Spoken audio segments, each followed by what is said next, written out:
연동형 비례제는 단순하게 정당 득표율에 의해서 의석을 연동시키는 것을 넘어서서 연동형 비례제가 하나의 패키지입니다. 연동형 비례제가 성공하기 위해서는 몇 개의 부품들이 함께 갖추어져 있어야 되는데, 이번에 민주당 그리고 네 군소정당에서 합의해서 올린 이 준연동형 비례제는 그런 부품들이 빠져있는 불량품입니다. 그 불량품을 시장에 내놓으려고 하고 있습니다. 출시하려고 하고 있습니다. 고장날 것이 뻔합니다. 사용자 불만이 속출할 것이 뻔합니다. 그러면 이 불량품을, 부품이 빠진 패키지를 출시한 제조사가 책임을 져야지요. 소비자가 책임을 지겠습니까? 자, 여기 슬라이드가 하나 띄어져 있는데요. 저 위에가 연동형 의석의 배분 공식입니다. 거기 처음부터 의석 할당 정당이 추천하지 않은 지역구 국회의원 당선인 수, 이것을 이 자리에 계신 우리 의원님들 이해하십니까? 네. 정말 이해하기 힘든 것입니다. 쉽게 이야기하면은,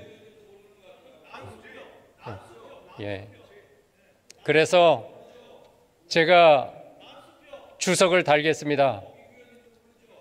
3%를 초과하지 못한, 봉쇄 조항을 통과하지 못한 군소정당 그리고 무소속 의원들이 지역구에서 당선자를 낼 수 있습니다. 그 의석을 300석에서 빼라는 뜻입니다. 그 다음, 해당 정당의 비례대표 국회의원 선거 득표 비율, 민주당이 40%를 얻었다. 그러면 40%입니까? 그렇지 않습니다. 봉쇄 조항을 통과하지 못한 정당이 1%, 2%, 2.5% 하면은 그 통과하지 못한 정당의 정당 득표율이 10%다 하면은 10% 빼야 됩니다. 그러면 40%가 실질적으로는 연동 의석 배분에서는 한 44.4% 정도가 되겠지요. 이런 부분을 이해하기 굉장히 힘든 것입니다. 자, 우리가 연동형 의석을 30석으로 캡을 씌웠습니다. 이 30석을 캡을 씌웠을 때 어떤 의석 배분이 될지, 왜 이 준연동형 비례제를 불량품이라고 이야기하는지 말씀드리겠습니다. 30석이 배분되는 데는 사표가 굉장히 중요합니다.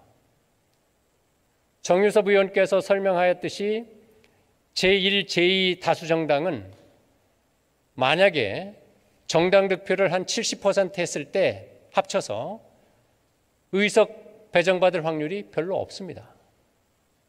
심지어는 80%까지 가능할 수 있어요. 그러면 유효 정당 득표율이 20%.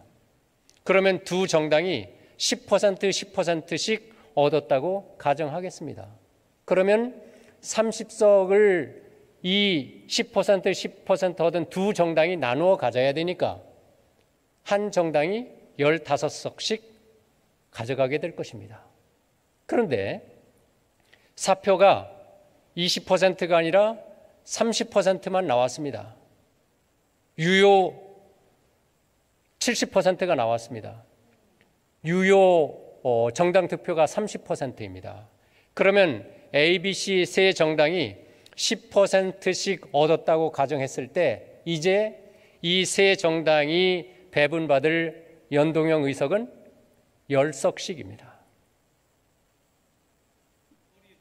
이제 비례 정당을 만들어가지고 사표가 한 40%밖에 안 나오고 70, 60%가 이 30석을 가지고 나누어 갖는다고 생각해 보겠습니다.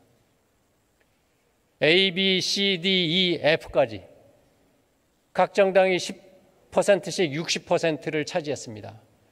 30%를 6분의 1씩 가져갑니다. 이제 5석씩 가져가게 됩니다. 그렇죠? 그러니까 어느 정당이 그게 민주당이 되었든 한국당이 되었든 어느 정당이든 비례 정당을 만들어서 지역 의석을 내지 않고 20% 정당 득표를 했다. 그리고 유효 정당 득표가 60석이다. 그러면 10석을 가져가게 될 것입니다. 30%를 가져가면 15석을 가져가게 되겠지요. 그리고 17석 병립형에서 30%면은 5석 최소 가져가게 됩니다. 그래서 20석 가져가서 원내 교섭단체를 구성하게 되겠죠. 자, 이런 굉장히 매력적인 그 요소가 이 준연동형 비례제에 담겨져 있는데 이것을 그냥 내버려 두지 않을 것입니다.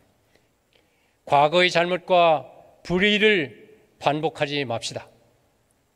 그래야 잘못과 불의에 대한 국민의 분노가 멈춥니다. 그래야 분노의 결집을 통한 쉬운 정치가 멈추어집니다. 분노의 결집이 아니라 꿈의 결집, 비전의 정치를 시작해야 합니다. 대통령, 국회의장, 여당 대표께서 먼저 앞장서 주십시오. 그래야 대한민국이 하나 될 수 있습니다. 저희들도 남은 국회의원 임기 그렇게 힘을 모읍시다. 우리 자유한국당도 그렇게 힘을 모읍시다. 우리 자유한국당 아직 부족함이 많습니다. 자유한국당은 오늘 아니면 내일 선거법 통과를 막아내지 못할 것입니다. 하지만 대한민국의 정체성, 헌법 가치를 지키는데 온 힘을 다 바칩시다. 반의 역사가 아니라 정의 역사, 긍정의 역사, 비전의 역사를 시작합시다. 우리 자유한국당 국민과 함께 할 것을 약속합시다. 그렇게 약속해야 합니다. 경청해 주셔서 감사합니다. 메리 크리스마스.